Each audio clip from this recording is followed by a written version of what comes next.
Download the free Lowe's Creative Ideas Planner to get started and get $5 off paint and primer in one. All right, we're checking in with the Myrtle Beach area. There you see along the coast of South Carolina, the waves a little choppy, but we've had reports now of a little bit of ice. Ice on the beach, something just is not right here, and it's all because of Winter Storm Pax. That's the big story. Here's Nick with more.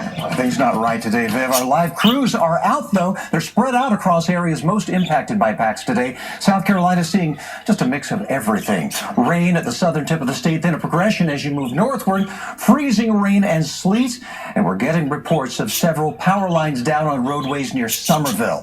Be careful out there, please. And finally, as you move north, those blue colors, well, that's all the snow. So let's get you into that heavy snow with our meteorologist, Mike Seidel. Snow already falling, it's been falling, and you can expect to see more before this is over. Mike?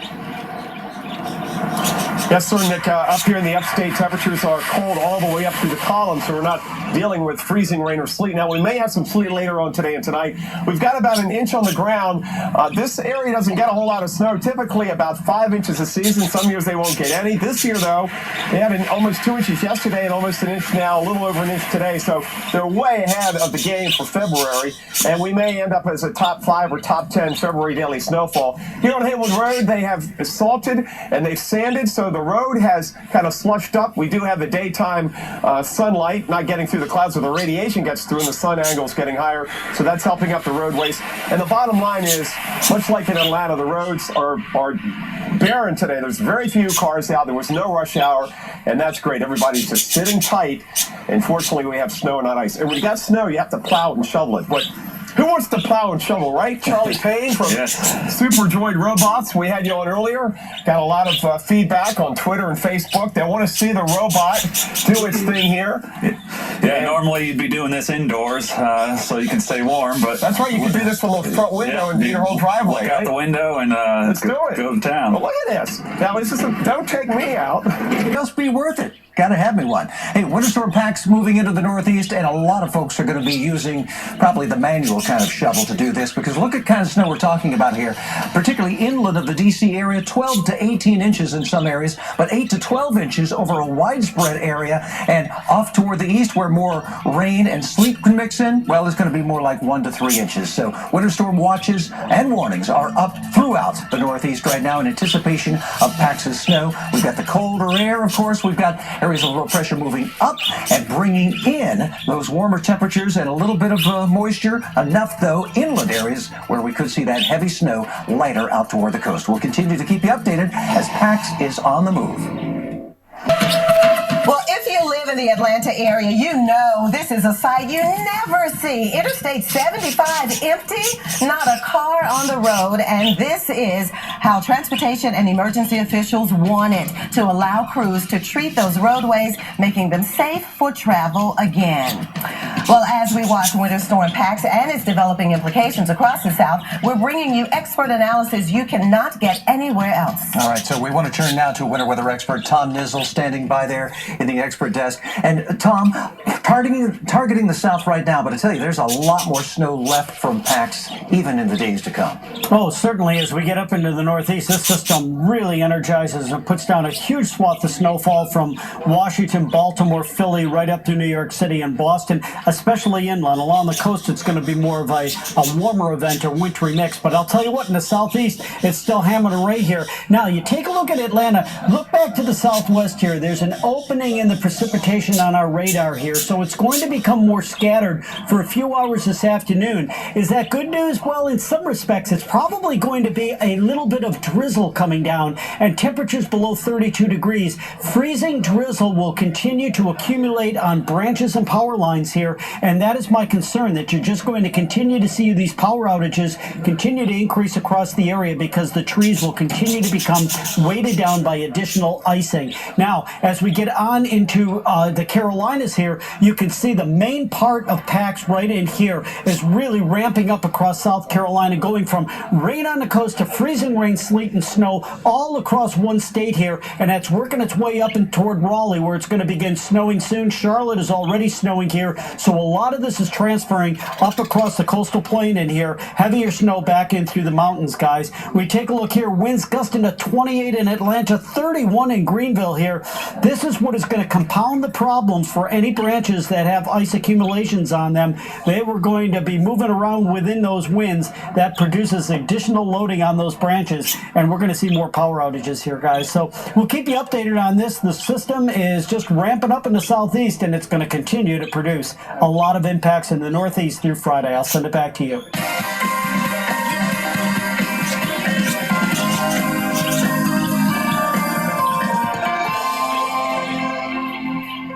Welcome back to Weather Center Live. It is now 30 past the hour.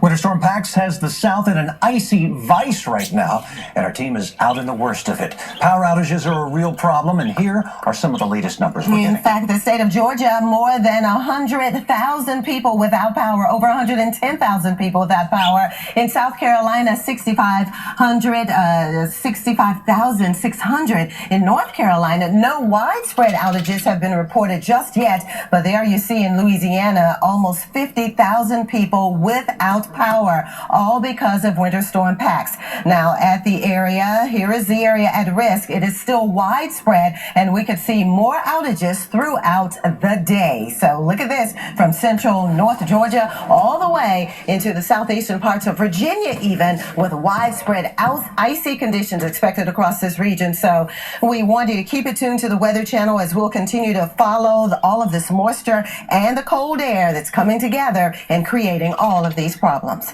Nick? And you know, if you have power right now, you should consider yourself pretty fortunate and be ready at any time for that power to go out, all right? Have your flashlight handy, the extra batteries. If you don't have them, don't try to go to the store. It's just too icy out there right now from Winter Storm Pax affecting the southeast. Certainly going to affect Roanoke, Virginia, particularly as we head into this afternoon. We'll see that snow begin. We'll see the temperatures drop down into the mid-20s as we head through the evening and nighttime hours, and during the overnight hours into tomorrow morning, the snow continuing to pile up there.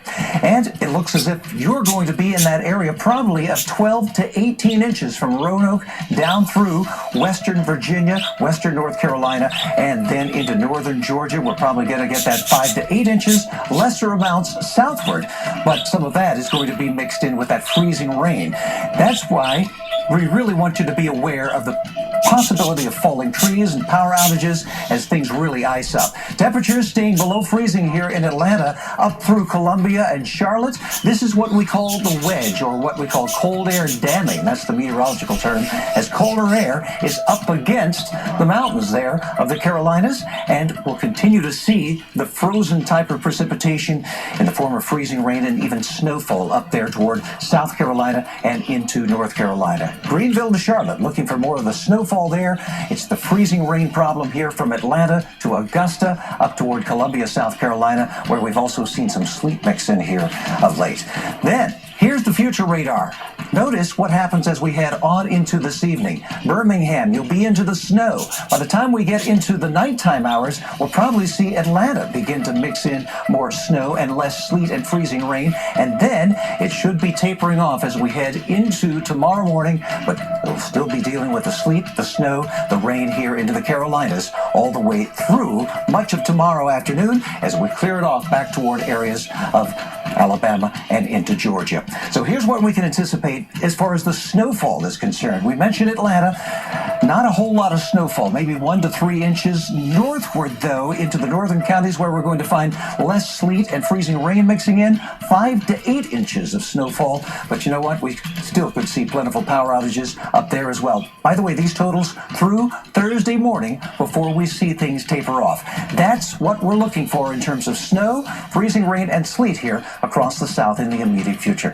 Biff? All right, well, let's continue our live team coverage in the spot in the bullseye of of this ice event, we're looking at potentially catastrophic impacts and power outages and infrastructure, of course, just chaotic across the region. Look at those icicles, Jim. Our storm tracker in Augusta, Georgia right now. And Jim, I see the icicles forming on the rail behind you. It looks, I mean, just out and out ice everywhere. Yeah, you know what, Viv? This morning we got up and the freezing rain changed on over to sleet. You can see that's accumulated on the ground. I've stepped on it now, so it's hard to get a reading. But there's probably about an inch and a half of sleet on the ground here. And this does not accumulate on the trees and power lines. So we were really happy to see this. And the good news is we've wasted some of the forecast 2.5 inches of water. But now you'll notice here, I'll just kind of turn my glove over, we're getting a little sleet, but even some rain mixing back in. So we kind of mixed back to freezing rain. And that means we're going to pick up right where we left off on these trees where we had 1/4 inch to 1/2 inch of ice accretion. And then the wind, guys, there's some phenomenal wind forecast here this afternoon and tonight and tomorrow morning, maybe 30, 40 miles an hour. That's not good. You don't need an inch of ice to cause problems with that kind of wind. Heck, you can get a power outage without any ice with those kind of gusts. So that could be a big problem here. Look at this. Again, we're at the Riverwalk here in Augusta. Of course, across the river, South Carolina, you can see these wisteria, which will be out with beautiful blooms, foot-long lavender blooms here in about a month, just caked over with ice. As we're seeing here, look at this holly behind me here, ice just draping here. But definitely the weight of this is starting to bend these branches over. These were all standing upright, and now they are definitely leaning over. And you can look at this one right here. I mean, that's just almost bent over to the point where it's going to snap off. So, you know, eventually as we continue to get more and more of the freezing rain, that's what's going to happen. And it's a sad situation, but that's just the way this whole thing works. We look out over Augusta. Again, we're right here in front of the Marriott. I want to thank the folks at Marriott, by the way. They've been really, really nice to us and my camera crew, letting them just kind of get inside and get some warm weather. I appreciate that big time for my guys. And you can see out here, again, the sleet has accumulated on the road. So it's just a messy go of it. We got a chance to talk to the traffic commissioner earlier on, and what he was saying is, Jim, we're going to close down the Bobby Jones, and which is the 520 loop that's again around Augusta. Already about 15,000 people without power, but you can already see what's going on, Vivian, to the lens as we've changed again over to sleet, from sleet, I should say, on over to freezing rain. So that's not good.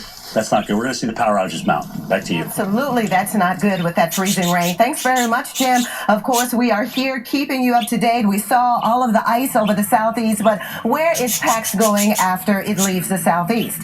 Well, unfortunately, it's headed for the northeast in places like D.C., Philly, New York, Boston, not looking good in terms of Winter Storm PAX headed your way. In fact, in Philadelphia, road, which is great. DOT crews are fantastic right now. They really started pre-treating early, which is what we wanted. They started clearing. They continue to clear. Everything is going as well as can be managed, but we are going to continue to manage this hour by hour. We have continuous conference calls, whether they be with the counties, whether it's with our state officials, continuing to go forward. We will do that. We did it all last night. We did it this morning. We will go into tonight as well and keep the updates coming to you as best as we can. And so with that, we'll open up for any questions that you have. Any lessons learned from the storm 2 weeks ago that you guys are applying now, or just kind of go with what works? So what we have always done is every year, and it's just been something I thought was important, we do tabletops for events, whether it's a hurricane or a winter storm or whatever. So all of us have practiced this for 3 years, knowing what we would do. The real test came 2 weeks ago when we put it into place for the storm, and I think as you saw, I was incredibly proud of the entire team. The only hiccup we had was it was the first time the Ravenel Bridge had frozen. So we learned about the fact that it can't have salt on there or it'll deteriorate. We can put brine, but it's just a different kind of bridge. And so that's why you see that one's closed, is because we do have icicles falling on cars. We already had an accident there, so we went ahead and closed it. But other than that, we all kind of regrouped and said what would we have done different. There were a few things that we thought we could perfect our plan with. We will do that every time there's an event. You can never stop perfecting a plan. And so after this one as well, we'll do the same thing and say what else could we have done and what else should we do going forward. What are your thoughts on businesses requiring employees to come to work today? You know, I think the one thing we don't do is mandate our businesses and what they should do. What we do try and do is say stay off the roads. It is unsafe. So what we will do is lay the conditions out there and hope that everyone listens. This is not a good day to have. That's South Carolina's Governor Nikki Haley talking to reporters about the emergency operations, the highway operations that are going according to schedule during Winter Storm PAX. All right, keep it tuned right here. We'll be right back.